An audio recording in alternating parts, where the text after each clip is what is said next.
जानकी की तरफ देख रहे, भैया को का है क्यों। सहेलियां सीता की तरफ देख रही, जीजी को का है क्यों। काफी देर हो गई, तब लक्ष्मण ने राम जी को पकड़ो, पकड़ के ला डालो, भैया क्या करने आए, क्या कर रहे हो। राम जी बोले अरे मैं तो भूल ही गया।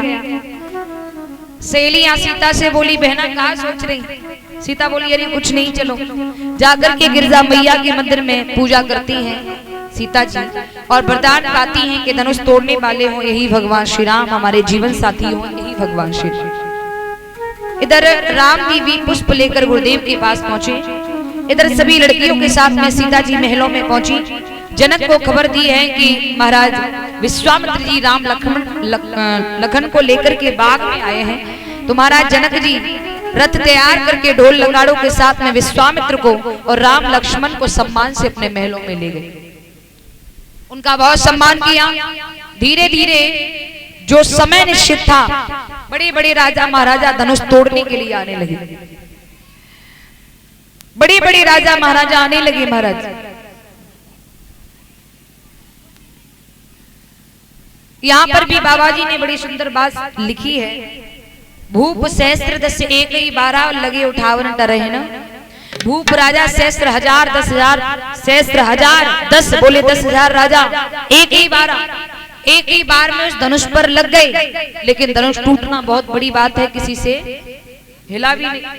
अब संशय वाली बात यह है कि 10,000 राजाओं के हाथ कितने हो गए, 20,000। अब कितना बड़ा वो धनुष था जिस पर 20,000 हाथ लग गए। नहीं प्यारे, एक चौपाई के अर्थ अनेक है। भूप सहस्त्र 10 एक ही 12 भूप राजा सहस्त्र हजार 10 बोले 10,000 राजा एक ही 12 बार कहते हैं दिन को। एक दिन में 10,000 राजाओं ने उस धनुष पर बारी बारी से अपना जोर जता लिया। किसी से धनुष टूटना बहुत बड़ी बात है, तिल भी किसी से धनुष हिला नहीं। जनक ने देखा, जनक कहने लगे अगर मुझे पहले से ये मालूम होता ये पृथ्वी वीरों से विहीन है, कदाप मैं संकल्प नहीं करता। बैठे बैठे हमारे चेहरे की तरफ क्या देख रहे हो आप सभी, चले जाओ। ये बात कही लक्ष्मण से नहीं सुनी गई। लक्ष्मण खड़े हो गए। लक्ष्मण कहने लगे क्या कहा जनकराज, ये पृथ्वी वीरों से विहीन हो चुकी है।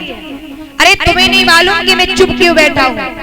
अगर आज्ञा जो गुरु की पाई जावे, ब्रह्मांड की अवहेला डाले, कहो सूरज चांद को निगल जाए, चाहे यम को खा डाले। अरे चुप इसलिए बैठा हूं क्योंकि मुझे मेरे गुरुदेव की आज्ञा नहीं मिली। गुरुजी हंस के बोले बेटा लक्ष्मण तुम बैठ जाओ।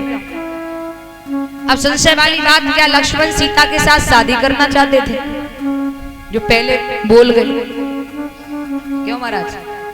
नहीं, कहते हैं सूर्यवीर मर सकता है लेकिन कायरता की बात को कभी सहन नहीं कर सकता है। हंसकर गुरुवर कहने लगे बैठो लखन खामोश, ये काम तुम्हारा है नहीं क्यों व्यर्थ बढ़ाते जोश।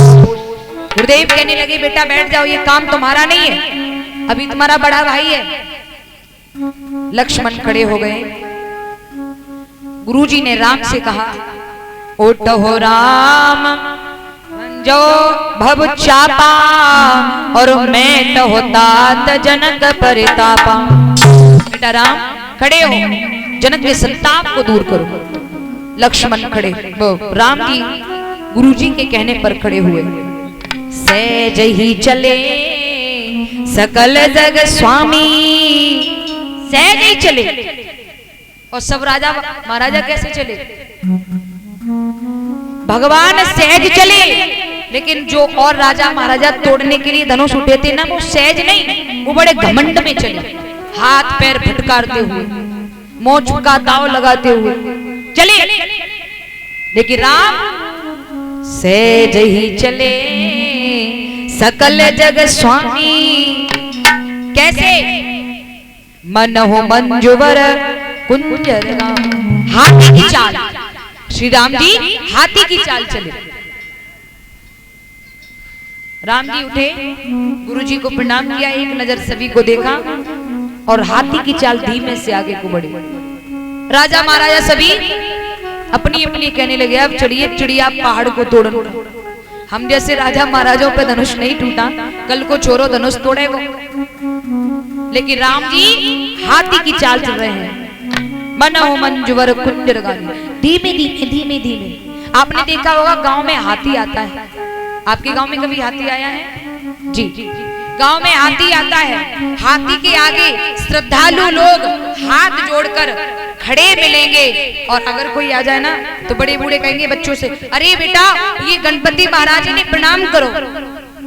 प्यारे, जितने हाथ हाथी के लिए जोड़े जाते हैं, शायद है जानवरों में उतने हाथ किसी और के जोड़े जाते हैं। लेकिन आपने देखा होगा हाथी के आगे श्रद्धालु लोग हाथ जोड़कर खड़े मिले होंगे, लेकिन हाथी के पीछे कुत्ते भौंकते,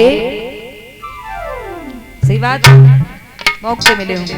लेकिन प्यारे, हाथी में एक विशेषता होती है, हाथी कभी पीछे मुड़ के देखता नहीं और कुत्ते कभी सामने आके भौंकते हैं क्या? नहीं। इसका मतलब जिसके जीवन में स्तुति और निंदा समान हो गई हो, प्यारे, जिसके जीवन में स्तुति और निंदा समान हो गई हो, ये समझ लो कि उस पर ब्रह्म की बहुत बड़ी कृपा होने लगी है। राम जी हाथी की चाल चले, राम जी तो चले हाथी की चाल, लेकिन राजा महाराजा कुत्तों की भांति भौंकने लगे, अपनी अपनी कहने लगे। एक कह रहे हो भैया कल को छोरो है, हमसे नहीं टूटो झुका तोड़ेगो। एक बोलो देख पहले तो तोड़ नहीं पावेगो, और तोड़ भी लेवेगो ना, सीता लेके जाएगो तो रास्ता से ही एक ऐसे लगाऊंगो, एक तो लगाऊंगो, सीता को छीन लूंगा। अपने अपने मन की कह रहे हैं सुन। लेकिन राम जी ने किसी से कुछ नहीं कहा, कुछ नहीं। और प्यारे, ये बात सत्य है, अगर हम किसी अच्छे रास्ते पर जाते, अपनी मंजिल पर जाते हैं ना, तो लोग कुत्तों की तरह भौंकना शुरू कर देते हैं, अनाप शनाप बोलना शुरू कर देते हैं। हम किसकी कहें? हम अपनी कह रहे हैं। जब हम संगीत क्षेत्र में स्टार्टिंग थी ना मेरी, जब मेरा अध्ययन चल रहा था, लोगों ने मेरा इतना मजाक बनाना शुरू किया, अरे अच्छे अच्छे सक्सेस नहीं हो पाए, अच्छे अच्छे गद्दी पर नहीं बैठ पाए, राजकुमार की झोरी कहा करेगी, ये क्या कर लेगी। लेकिन मेरा स्टार्टिंग से एक उद्देश्य रहा, क्या? मैंने कभी किसी को जवाब नहीं दिया, मैंने कभी किसी को मुंह खोलकर जवाब नहीं दिया। मैं एक ही बात अंदर सोचती थी, भाई मैं तुझे जवाब नहीं दूंगी, मेरा कर्म तुझे जवाब देगा। मैं तुझे जवाब नहीं दूंगी, मेरा कर्म तुझे जवाब देगा कि राजकुमार की बेटी क्या करने जाती थी और क्या कर रही है। आज वही लोग जिन्होंने मेरे बारे में कहने के लिए कुछ छोड़ा नहीं, आज वही लोग गली से निकले तो राम राम पैरों पर हार गिर जाते हैं, और घर पर हम काम करें तो कहते हैं अरे देवी जी आपको अब शोभा नहीं देता ये काम। मेरा ये नियम है, मैं वैसे तो ज्यादातर बाहर ही रहती हूँ, एक आध दिन के लिए भी घर पे जाऊं तो मेरा नियम है कि मुझे और काम तो कुछ करना नहीं आता। मैं हकीकत बताऊं, तुम रसोई का या वैसा कोई काम नहीं करना था, क्योंकि मैं छोटी थी, 12-13 साल की, तब से बाहर निकली हूँ, ऐसा कोई मौका नहीं लगा काम करने का। तो मैं घर पे हाँ एक काम जरूर करती थी, आज भी वो करती हूँ, भले ही एक दिन के लिए घर पे जाऊं, समर चला के पूरा घर धुलूंगी, बाहर नालियां भैंस साफ करूंगी।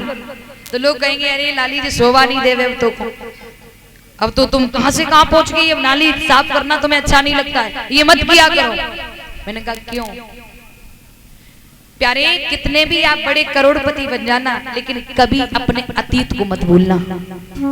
और जो इंसान अपने अतीत को भूल जाता है ना, परमात्मा फिर चोटी पर ले जाकर के डायरेक्ट जमीन में मारता है उसे, डायरेक्ट, फिर दोबारा वो उठने वाला। कुछ लोग ऐसे होते हैं जिन्हें 2 रोज की रोटी मुश्किल से मिलती थी, अब वो लोग मेहनत करके पैसे वाले हो गए हैं। अब पैसे वाले हो गए तो हमारे गांव में कुछ लोग हैं जो एक कौरे के लिए दुखी रहते थे, रोटी के टुकड़ों के लिए। जो लोग अब ये लोग बेचारे दिल्ली चले गए, मेहनत करने लगे, कमान खाने लगे, अच्छे लगे।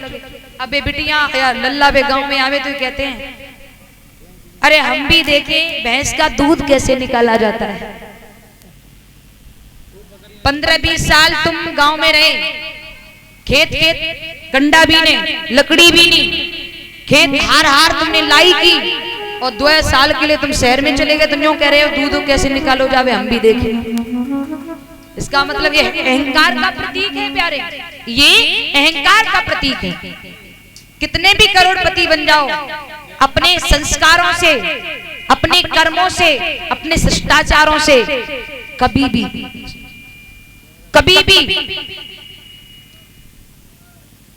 शर्म मत करना।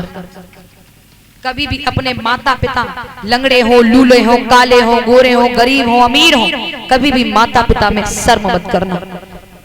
बड़ी सभा में हजारों की भीड़ में कह देना, हाँ ये मेरा बाप है, हाँ ये मेरी माँ है। तो प्यारे कितने भी करोड़पति बन जाना, लेकिन कभी भी अपने अतीत को मत भूलना, माता पिता के भी अतीत को मत भूलना। क्योंकि हमारे माँ बाप जितना अच्छा हमारे माँ बाप हमारे लिए सोच सकते हैं प्यारे, उतना अच्छा हमारा खुद का भाई, खुद की बहन मेरे लिए नहीं सोच सकती जितने मेरे माता पिता मेरे लिए अच्छा सोच सकते। याद रखना।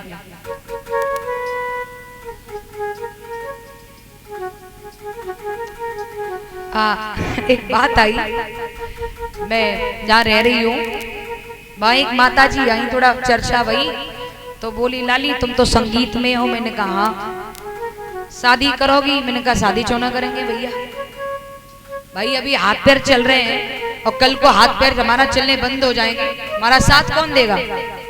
मैंने कहा तो लाली अपनी तरह देखोगी? जो बोली लाली अपनी तरह देखोगी। मैंने कहा क्षमा कर, उनमें से मुझे गिनती मत करना कि मैं अपनी तरह से देखूंगी, नहीं। माँ बाप जिस बबूल से बांधेंगे माँ बन जाएंगे।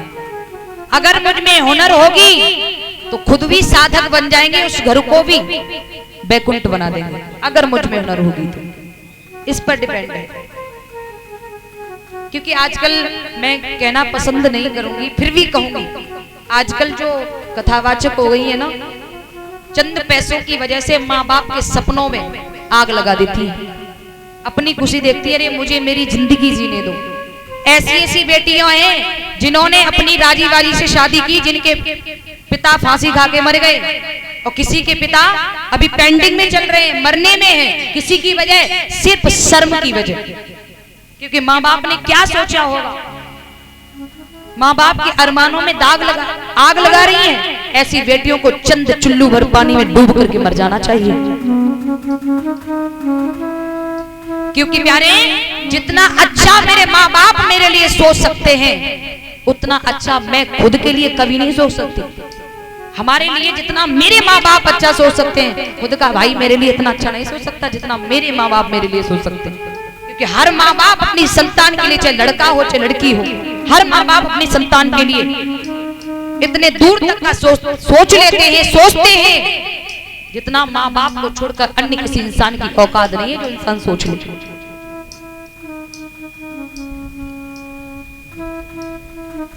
जो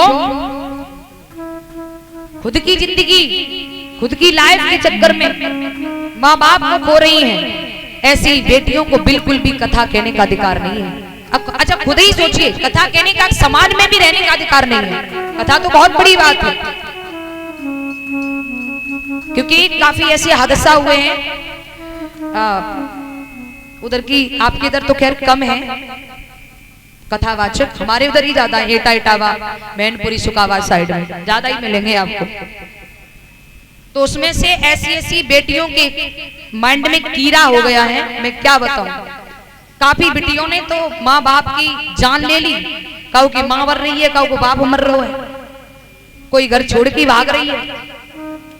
ऐसी मैं क्या कहूँ, मैं ज्यादा अपनी दिव्या गंदी नहीं करना चाहती हूँ, क्योंकि मैंने ऐसा कुछ सुनने में आया, अभी कल मेरे पास फोन भी आया था, तो मुझे रुका नहीं गया मुझसे। मैंने कहा बताओ कैसे कीड़े इन लोगों के माइंड में रो रहे हैं। तो मेरा उद्देश्य है महाराज, भगवान ने किसी की तरफ नहीं देखा, और इंसान कोई अच्छी बात चल रही थी, इंसान कोई अच्छी जगह पर जाता है तो लोग कहना शुरू कर देते हैं, अपनी अपनी भौंकना शुरू कर देते हैं। प्यारे किसी मंजिल, अगर जीवन लाइफ का कोई आपने सीक्रेट टारगेट बनाया है तो आप उस पर खरे उतरिए। ये मत सोचिए कि लोग क्या कहेंगे, और सीक्रेट भी टारगेट भी ऐसा होना चाहिए, माँ बाप के लिए अच्छा हो और खुद के लिए भी अच्छा हो, ऐसा होना चाहिए।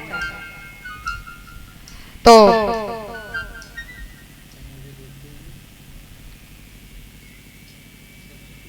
हाँ, प्रश्न चल रहा था कि लोग व्यंग उठाते ही हैं। अगर लोग आपके ऊपर व्यंग उठाते हैं, आप पीछे मुड़ के मत देखिए, हाथी की भांति अपनी मस्तानी चाल पर चलते रहिए। 10 मेंढक चोटी पर चढ़ने चले हिमालय की। चढ़ते हैं, गिरते हैं, चढ़ते हैं, फिर गिरते हैं, नेक चढ़ते हैं, फिर गिरते हैं, थोड़ा चढ़ पाते फिर गिर जाते हैं। 9 मेंढक उसमें हार मानकर रुक गए, बोले अब भैया नहीं चढ़ पाऊंगा, हार मान गए। 10वां मेंढक नहीं माना, वो तो चढ़ता जा रहा है, चढ़ता जा रहा है, चढ़ता जा रहा है, फिर गिर रहा है, फिर चढ़ता जा रहा है। अब जो 9 हार गए ना, बे आवाज लगा रहे काहे को बावरो है गयो रे, हम 9 तो रुक गए, तू रुक जा, चढ़ नहीं पाएगा, हम 9 नहीं चढ़ पाए, तू क्या कर लेगो। लेकिन 10वें मेंढक ने अपनी रफ्तार नहीं छोड़ी, चढ़ता जा रहा है, चढ़ता जा रहा है। एक दिन वो मेंढक चोटी पर चढ़ी गया। बताए क्यों?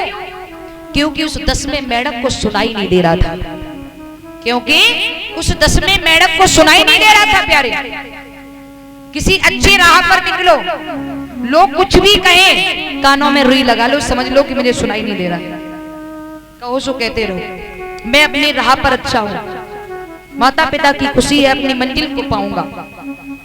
ये सीक्रेट, ये टारगेट जीवन का बनाइए प्यारे। बोलिए गोविंद भगवान की। अब राम जी आगे को बढ़े, हाथी की चाल, धनुष का एक परिक्रमा किया। और इधर सीता जी ने देखा राम जी खड़े हैं, मेरे जरा से राम जी धनवा कैसे तोड़ पाएंगे। सीता जी सोचने लगी, लाओ महादेव जी का दिया हुआ धनुष है, प्रार्थना करके धनुष हल्का करवा लो। सीता जी खड़ी हुई और दिमाग में आई कि भोले बाबा कहीं भंगिया पियन में लग गए तो नहीं सुनेंगे, अब क्या करें। बोले दिमाग में आई, चलो पार्वती का ध्यान करती हूँ। हाथ जोड़ के खड़ी हुई, नेत्र बंद किए, दिमाग में आई पार्वती भंगिया घोटन में लग गई तो वो भी ना सुनेंगे। बोले करूंगा।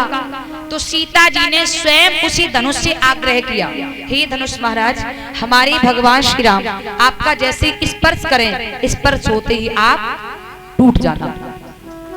सीता जी स्तुति कर रही हैं और इधर राम जी ने धनुष की परिक्रमा की।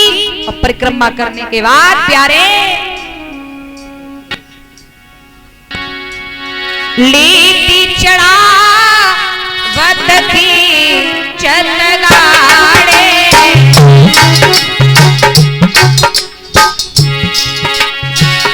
काहू न लखा देख सब खाड़े।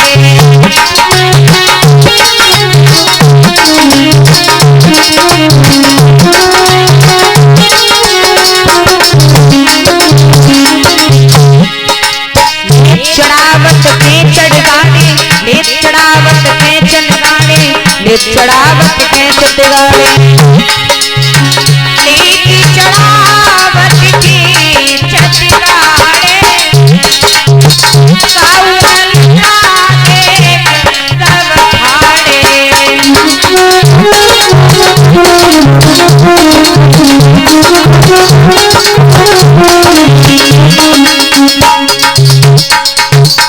किसी ने देख पाया, किसी ने नहीं, किसी ने देख पाया, किसी ने नहीं। भगवान ने, विद्वान ये कहते हैं कि राजा महाराजाओं ने अपने आंखों के पलकों के यूं हाथों से पकड़ लिया। ऐसो नहीं हो हम पलक मारे तो धनुष को यों तोड़ जाए, छोरा को नाम है जाए। हाँ, लेकिन प्यारे फिर भी किसी ने देख पाया, किसी ने नहीं। भगवान ने धनुष लिया, खंड खंड करके डाल दिया और आकर के गुरुदेव के पास में खड़े हो गए। सब राजा महाराजाओं की गर्दन नीचे को झुक गई। सहेलियां सीता से बोली, जी खड़ी खड़ी कहा देख रही, पर माला डालो। अब सीता जी आगे बढ़ी। यहाँ पर भी बाबा जी ने लिख दिया, रंग भूमि जब सी पगुधारी मोहे देख सकल नर। रंग भूमि में सीता ने पैर रखा, नर नारी मोहित हो गए। वही बाबा दूसरी चौपाई में लिख रहे हैं कि मोहन नार नार के रूपा और पन्न गारे हरीत। वही बाबा दूसरी चौपाई में रामायण जी में लिख रहे हैं कि स्त्री मोहन नार नार के रूपा, यानी स्त्री कभी स्त्री की सुंदरता को देखकर मोहित नहीं हो सकती है। वो ये बात सत्य है। अगर आपको यकीन न होवे तो एक काम करके देखियो, आप सब यहाँ बैठे हो, शाम को अपने अपने घरे जाइयो, अपनी पत्नियन से कही अच्छी सुनती हो? बोले हाँ। अरे कहा बताऊं, बलवीर की बहू आज इतनी अच्छी साड़ी पहन के आई, इतनी अच्छी लग रही, मैं तो को कहा बताऊं? तो तुम्हें एक ही जवाब मिलेगा, न्या का करवे को आई भाई घरे चले जाए।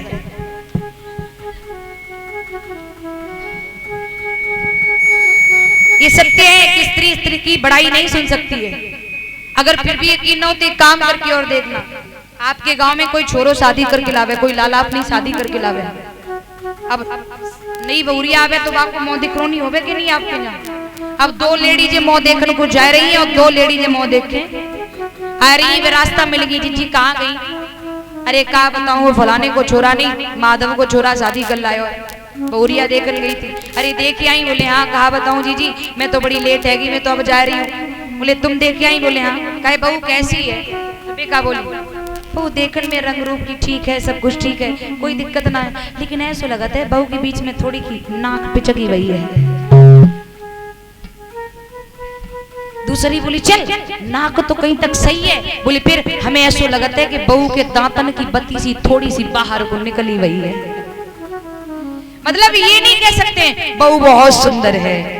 अगर ये कहेगी ना बहू बहुत सुंदर है तो जो जरूर कहूंगी बहू बहुत सुंदर है, लेकिन मतलब लेकिन किंतु परंतु अगर मगर जरूर लगाएंगी, और लेकिन किंतु परंतु अगर मगर बात के अंत में आए तो बात में कछु गड़बड़े। बोले बहू बहुत सुंदर है लेकिन ऐसा लगता है कछु लंबाई कम है। हाँ बहू सुंदर है। तो बाबा सच लिख रहे हैं कि मोह है न नारे नारी के रूपा पन्न गारे हरित अनुपा। अच्छा फिर बाबा ये क्यों लिख रहे हैं? रंगभूमि जब सी पगुधाई मोहे देख सकल नर नारी। रंगभूमि में अच्छा कुछ देर पहले भी मैंने एक बात बोली, एक चौपाई के अर्थ अनेक है। रंगभूमि में सीता ने पगुधारी भगवान श्री राम ने, जब से नारी अहिल्या तारी तब से गुरु ने नाम धरो पगु। सीता को देखकर नर और राम जी को देखकर नारियां मोहित हो गई। वाह क्या जोड़ा है। अब सीता जी आगे बढ़ी, अब लल्ला की उम्र 14 वर्ष की, लल्ली की उम्र 5.5 वर्ष की। कितना डिफरेंस है। आजकल कोई इतने डिफरेंस वाले छोरा से कोई बिटिया की शादी करेगा? आजकल तो लल्ली है गई 20 साल की, तो आजकल माता पिता चाहे कि लल्ला 18 साल को मिल जाए, चाहे कि नहीं? अगर बिटिया है गई 20 की तो जो चाहे कि लल्ला 18 को ही मिल जाए। और आजकल प्यारे बड़ो मॉडल जमानो है, बड़ो मॉडल। पहले शादियां होती थी, नाई ठाकुर जाते थे शादी पक्की के लिए, माता पिता देखते भी नहीं थे। अब धीमे धीमे बेचारे नाई ठाकुर कुन्ना में बैठ गए। अब तो लल्ली के भैया पापा ताऊ बब्बा चचा सब जान लगे। अब धीमे धीमे बेचारे जो कुन्ना में बैठ गए। अब तो लल्ली लल्ला को लल्ला। हाँ हाँ। और नाजायज सवाल किए जा रहे हैं, जो सवाल करने योग्य नहीं है वो सवाल किए जा रहे हैं। एक गांव में एक लड़की देखने वाले गए, ध्यान से सुनना। एक गांव में एक लड़की देखने वाले गए, तो लड़की वाले के यहाँ पहुंचे, जलपान कराया, लड़की आई, सभी से राम जुआर किया, लड़की बैठी, सभी ने अलग अलग पूछना शुरू कर दिया। लड़के का पिता बोला बेटा एजुकेशन क्या है? उसने बता दिया। अच्छा लड़की की माँ बोली, लड़के की माँ बोली बेटा भोजन बनाना आता है? हाँ आता है। लड़के का भाई बोला क्या आपको स्वेटर बुनाई करनी आती है? अब गुस्सा तो बहुत लग रही है, कोई बात पूछने वाली है। सबने कह दिया भाई लड़की मुझे पसंद है। लड़का बोला माँ एक बात मैं पूछूंगा। बोले पूछ लो। बोले यहाँ नहीं, यहाँ मुझे शर्म आ रही है, दूसरे कमरे में पूछूंगा। लड़की को लड़का दूसरे कमरे में ले गया। लड़का बोला ये बताइए। बोले हाँ। क्या आपको ढोलक बजानी आती है? बोले नहीं। अच्छा क्या आपको नाचना आता है? अब बड़ी गुस्सा आई, वो गुस्सा में आई, बोली नहीं नाचना आता है। बोला नाचना नहीं आता हम शादी नहीं करेंगे। बोले कोई बात नहीं। सब लोग लौट के चल रहे। लड़की ने अपनी माँ से कहा कि इन सभी को रोकिए। इन सभी ने एक एक करके सवाल कर लिया। अब एक सवाल मैं करूंगी। लड़के को बुलाया, बिठाया। लड़का बोला पूछो। लड़की बोली ये बताइए क्या आपको तबला बजाना आता है?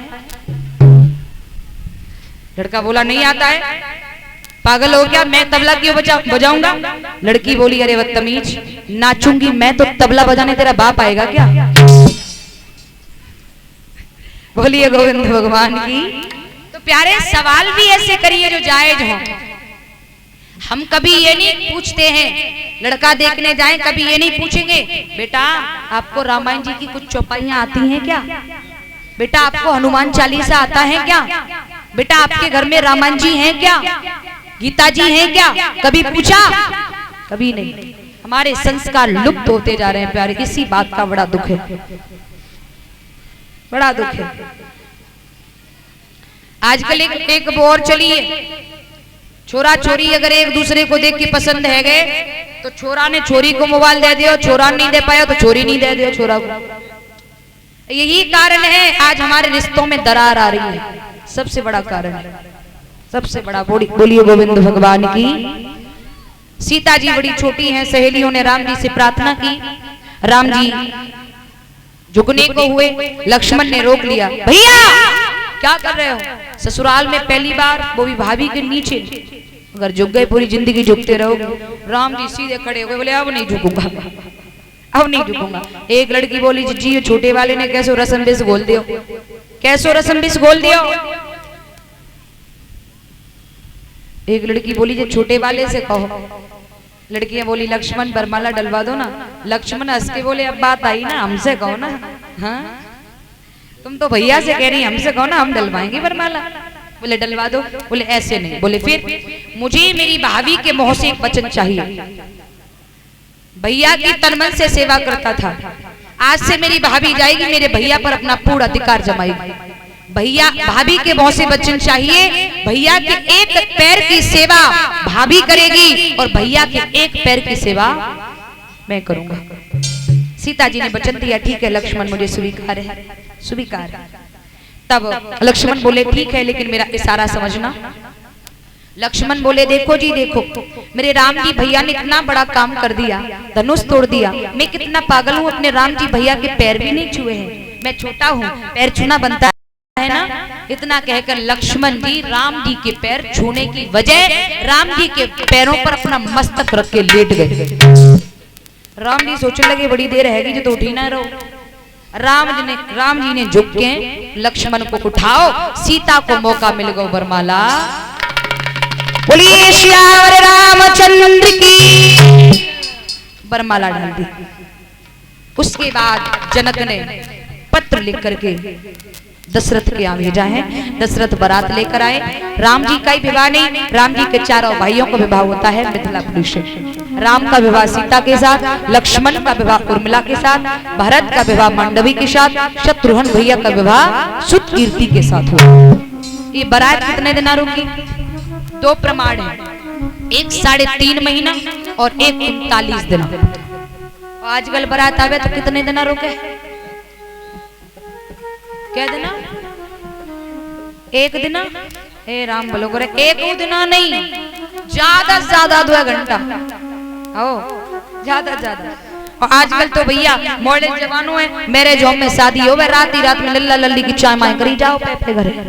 हाँ तो महाराज 39 दिन बारात रुकी। बारातियों को विदाई के लिए उन्हें भोजन कराया जा रहा था। तो लड़कियां बोली जिज्जी को चुगाए ले। बोले कहा गए हो? बोले गारी गाय लो। अब लड़कियां गाली गाने लगी। कैसे? आजकल गाली कैसे गाई जावे?